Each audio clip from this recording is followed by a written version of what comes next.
మన దేవుడు అబ్రహాము గారిని మెసొపొతేమియా ప్రాంతంలో ఉన్నప్పుడు నేను నీకు చూపించే దేశమునకు వెళ్ళుము అని చెప్పినప్పుడు అబ్రహాము గారు ఆ ప్రదేశం నుండి బయలుదేరి వస్తారు.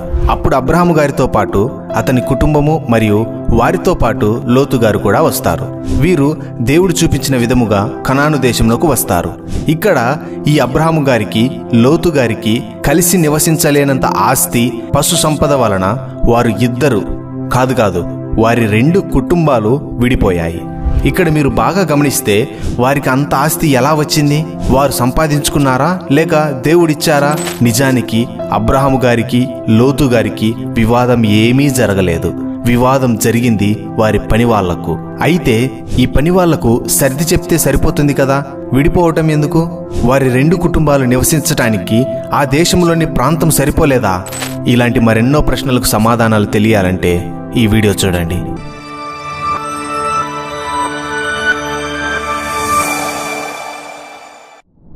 మొదటిగా అబ్రాము తన భార్య అయిన శారాయిని, తన సహోదరుని కుమారుడైన లోతును హారానులో తానును వారును ఆర్జించిన యావదాస్తిని, వారు సంపాదించిన సమస్తమైన వారిని తీసుకొని కనాను దేశమునకు వచ్చిరి. ఇక్కడ అబ్రహాము గారు కనాను దేశమునకు రాకముందే ఆస్తి కలిగిన వ్యక్తి. మెసొపొతేమియా ప్రాంతంలో ఊరులో ఉన్నప్పుడు అక్కడ అబ్రహాము గారు వారి కుటుంబము మంచి వ్యాపారవేత్తలు. వారు బొమ్మలు తయారు చేసి అమ్మేవారు అని బైబిల్ పండితులు తెలుపుతున్నారు. మెసొపొతేమియా ప్రాంతము వ్యాపారానికి అనువైన స్థలము, అధిక జనసాంద్రత కలిగిన నగరము గనుక అక్కడ వీరు వ్యాపారమును సాగించేవారు. ఈ ప్రాంతంలో ఉన్నప్పుడే అబ్రహాము గారు అధిక ధనవంతునిగా ఉన్నారు. అతనికి అధికముగా పనివారు ఉండేవారు. పశు సంపద అధికముగా ఉండేది. అబ్రహాము గారి తండ్రి తెరాహు. ఈ తెరాహుకు 3 కుమారులు, అబ్రహాము, నాహోరు, హారాను. ఈ హారాను కుమారుడు లోతు. హారాను వారి దేశంలోనే చనిపోయారు. ఇక లోతు గారి బాధ్యతలు తెరాహు, అబ్రహాము గారు తీసుకుంటారు. గనుకనే వారు వారి దేశం నుండి వచ్చేటప్పుడు లోతు గారు కూడా వచ్చారు. దేవుడు పిలిచినప్పుడు ఆ ఆస్తిని, పనివారులను, పశు సంపదను, లోతు గారి కుటుంబమును మొత్తము తీసుకొని కనానుకు వస్తారు. కనానులో ఉన్నప్పుడు అబ్రహాము గారు వారి కుటుంబము ఏమి పని చేసేవారు? ఖాళీగా ఉన్నారా? అలా ఏమీ లేదు. కనాను దేశంలోకి వచ్చిన తర్వాత అబ్రహాము గారు తన వ్యాపారము చేస్తూ, అంటే బహుశా పశువుల వ్యాపారం అయి ఉండవచ్చు, అక్కడ వ్యాపారము ద్వారా వారు జీవించేవారు. కనాను దేశంలో నీరు కావాలి అంటే వర్షం మీద ఆధారపడవలసి ఉంటుంది. లేదా యోర్దాను నది ఈ దేశమునకు ప్రధాన నీటి వనరు. ఇక్కడ నుండైనా నీరు పొందాలి. ఇక్కడ వర్షం పడకపోతే కరువు వచ్చే అవకాశం ఉంటుంది. కాబట్టి వర్షపాతము లేని సందర్భము అబ్రహాము లోతు గారు ఉన్నప్పుడు జరిగింది. ఈ కరువు వచ్చినప్పుడు తన పశువులకు నీరు అందాలి. కాబట్టి అబ్రహాము లోతు గారు ఐగుప్తులో నీరు సమృద్ధిగా ఉంటుంది అని అక్కడ నుండి ఐగుప్తుకు వెళతారు. అప్పటికి అబ్రహాము లోతు గారు ధనవంతులు. అప్పటి సమయంలో ఒక నియమం ఉండేది. అబ్రహాము గారితో చాలామంది ప్రజలు ఉన్నారు. అధిక సంఖ్యలో పశువులు ఉన్నాయి. వీటితో ఐగుప్తులో నివసించి వ్యాపారం చేయటానికి అక్కడి ఐగుప్తు ప్రభుత్వము ప్రత్యేకమైన అనుమతులు ఇవ్వాలి. అప్పుడే అబ్రహాము గారు అక్కడ ఉండి వ్యాపారం చేసుకోవచ్చు, అక్కడ నివసించవచ్చు. అప్పటి కాలంలో ముఖ్యమైన ఆర్థిక, రాజకీయ లావాదేవీలు జరగటానికి బలహీనమైన వారు బలమైన వారికి ఒక స్త్రీని ఇచ్చి వ్యాపారాలు, రాజకీయాలు జరిగించేవారు. ఇక్కడ బలహీనమైన వారు అబ్రహాము గారి సమూహము. ఎందుకు అంటే వీరు వ్యాపారం చేసుకునేవారు. ఐగుప్తు రాజు వారి ప్రభుత్వము బలమైనది. అటువంటి సందర్భంలో శారా గారిని ఐగుప్తు ఫరో తీసుకుని తన ఇంట చేర్చుకుంటారు. శారా గారిని బట్టి అబ్రహాముకు ఫరో మేలు చేశాడు. అందువలన అతనికి గొర్రెలు, గొడ్లు, మగ గాడిదలు, దాసులు, పనికత్తెలు, ఆడుగాడిదలు, ఒంటెలు ఇయ్యబడెను. అప్పటికే అబ్రహాము గారికి ఆస్తి ఎక్కువై వ్యాపారం చేయటానికి అనుమతులు అవసరమవుతున్నాయి. దానికి ఇంకా అధికముగా అబ్రహాము లోతు గారికి ఫరో గొర్రెలు, గొడ్లు, మగగాడిదలు, ఆడగాడిదలు, దాసులు, పనికత్తెలు, ఒంటెలు ఇలా ఎన్నో ఇచ్చారు. ఇక అప్పటి నుండి అబ్రహాము గారు లోతు గారు వ్యాపారం చేస్తూ అప్పటి తమ ఆస్తిని ఇంకా అధికముగా మార్చారు. అబ్రహాము గారితో పాటు లోతు గారికి కూడా దాసులు వచ్చారు. పశు సంపద కూడా వచ్చింది. లోతు గారు కూడా అధికముగా ఆస్తిని సంపాదించారు. ఇలా అబ్రహాము గారు లోతు గారు అధికముగా ఆస్తిని, బంగారమును, వెండిని సంపాదించుకున్నారు. దేవుడు చేసిన కార్యములను బట్టి ఐగుప్తు రాజు అయిన ఫరో శారాను విడిచిపెడతాడు. అప్పుడు వీరు అందరూ మరలా కనాను దేశములోని నెగేబునకు వస్తారు. సమస్య వచ్చింది ఇక్కడే.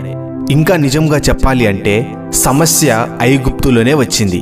అయితే ఆ సమస్య అక్కడ అబ్రహాము లోతు గారికి కనిపించలేదు. ఆ సమస్య ఏమిటి అంటే అబ్రహాము లోతు యొక్క ఆస్తి పెరిగింది, వ్యాపారము పెరిగింది, పనివారు పెరిగారు, పశువులు పెరిగాయి. కానీ ఐగుప్తులో వాటికి కావలసిన స్థలం, వారు నివసించటానికి స్థలం ఉన్నాయి. అక్కడ నుండి వారు నెగేబునకు వస్తారు. అక్కడి నుండి బేతేలునకు వస్తారు. ఎందుకు వెంటనే వచ్చారు అంటే ఆ నెగేబులో వీరి పశువులకు సరిపడ నీరు, ఆహారము, స్థలము లేదు గనుక అక్కడి నుండి వర్షపాతము ఉన్నది అని బేతేలునకు వస్తారు. ఈ బేతేలునకు హాయికి మధ్య వీరు గుడారము వేసుకొని ఉన్నారు. ఇక్కడ ఆల్రెడీ కనానీయులు, పెరిజ్జీయులు నివసిస్తున్నారు. ముఖ్యముగా వేసవి రోజులలో అయితే బేతేలు, హాయి చుట్టూ ఉండే ప్రాంతము పెద్ద సంఖ్యలో ప్రజలకు, పశువుల మందలకు అక్కడ నివసించటం కష్టతరం అవుతుంది. ఇక్కడ తక్కువ ప్రకృతి వనరులు ఉండటం వలన, అంటే నీరు, పశువులకు మేత వంటివి తక్కువగా ఉంటాయి. ఈ ప్రాంతము దాదాపుగా 5 కిలోమీటర్లు ఉండి ఉండవచ్చు అనే అంచనా. ఈ ప్రాంతంలోనే కనానీయులు, పెరిజ్జీయులు, ఇతరులు నివసించేవారు గనుక వారికి సరిపడా మిగిలిన కొద్ది నీటిని, పశు ఆహారమును అబ్రహాము, లోతు గారి పశువులకు దక్కేది. ఆ కొద్ది వనరులు అబ్రహాము గారి మందలకు మరియు లోతు గారి మందలకు ఇద్దరికీ సరిపోవటం లేదు. కొన్ని అంచనాల ప్రకారం వారికి దాదాపుగా 1000 సంఖ్యల్లో పశువులు ఉండేవి అని ఒక అంచనా ఉంది. ఖచ్చితముగా అని చెప్పలేము. ఈ 1000 మందలకు సరిపడ నీరు, ఆహారము దొరకటం లేదు. ఇక్కడ అబ్రహాము గారు గాని, లోతు గారు గాని ఆ మందలను కాచే దాసులకు యజమానులు గనుక వాటిని కాయుటకు వారి దాసులను పంపించేవారు. వనరులు తక్కువగా ఉండటం వలన అబ్రహాము గారి దాసులకు, లోతు గారి దాసులకు వివాదం జరుగుతూ ఉండేది. ఒకరి మందకు నీరు ఉంటే ఇంకొకరి మందకు నీరు ఉండేది కాదు. అప్పుడు ఆ 2 మందల పని వాళ్లకు వివాదం జరుగుతూ ఉండేది.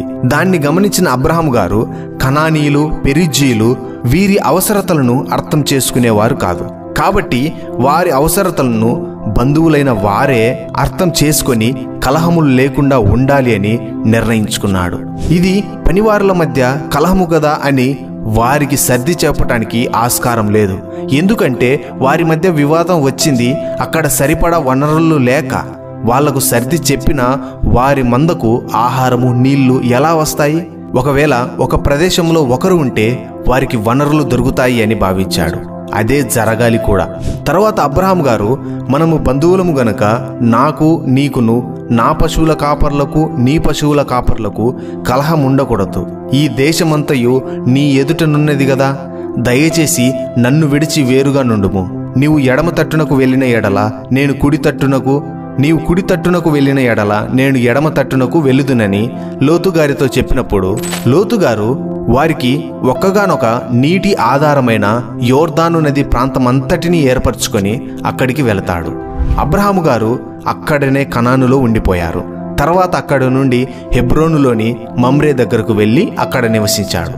ఇక్కడ మీరు బాగా గమనించండి, అబ్రహాము గారు, లోతు గారు విడిపోయింది వారి ఆస్తి ఎక్కువై గొర్రెలు, గొడ్లు, మగగాడిదలు, ఆడగాడిదలు, దాసులు, పనికత్తెలు, ఒంటెలు ఇలా అన్నిటిలో అధికముగా 1000 సంఖ్యలో పొంది అవి అన్నీ సరిపడా మంచి వనరులు గల ప్రదేశము లేక, అంతేగాని మరి ఏదీ కాదు. కొంతమంది అంత ఆస్తి ఉంటే స్థలమును, నీటిని, ఆహారమును కొనవచ్చు కదా, దానికి విడిపోవాలనా అనే సందేహం రావచ్చు. అక్కడ కొనటానికి అది స్థలము కాదు, ప్రకృతి వనరులు. నదులను, వర్షమును, పచ్చిక మైదానాలు అవి ప్రకృతి నుండే రావాలి, వాటిని కొనరు. మరియు ఇక్కడ అబ్రహాము మంచివాడు అని, లోతు గారు చెడ్డవాడు అని కాదు. అక్కడి పరిస్థితి వలన వారికి ఆ ప్రాంతం సరిపోలేదు గనుక విడిపోయారు. దేవుని ప్రణాళిక అలా ఉంది. ఇద్దరు విడివిడిగా ఉన్న తర్వాత వారికి కావాల్సిన వనరులు దొరుకుతూ వచ్చాయి. మిగిలిన విషయాలు పక్కన పెడితే దేవుడు కూడా నీ జీవితంలో కొన్నిటిని దూరము చేస్తే వాటిని నీ దగ్గరే ఉంచుకోవాలని చూడకు. అప్పుడు అనేకమైన కలహములు, వివాదములు ఎదుర్కోవలసి వస్తుంది. దేవుని చిత్తము ప్రకారం వాటిని దూరముగా ఉంచాలి, ఉండాలి. అప్పుడు మనకు సమృద్ధి ఉంటుంది, వారికి సమృద్ధి ఉంటుంది. అలాగే నీ పాపమును కూడా దేవుడు నీకు దూరంగా చేయాలి అని అనుకుంటున్నప్పుడు వాటిని నీ చెంత చేర్చుకోకు, వాటికి అవకాశం ఇవ్వకు.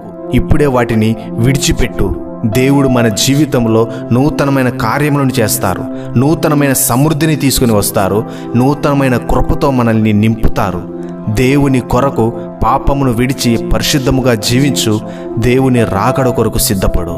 అంతవరకు దేవుని కృప మనకు తోడుగా ఉండునుగాక. ఆమేన్. మీకు పరిశుద్ధ గ్రంథం నందు ఉన్న సందేహములు మాకు కామెంట్ రూపంలో తెలపండి. దేవుని చిత్తమైతే వాటిని వీడియో చేస్తాము.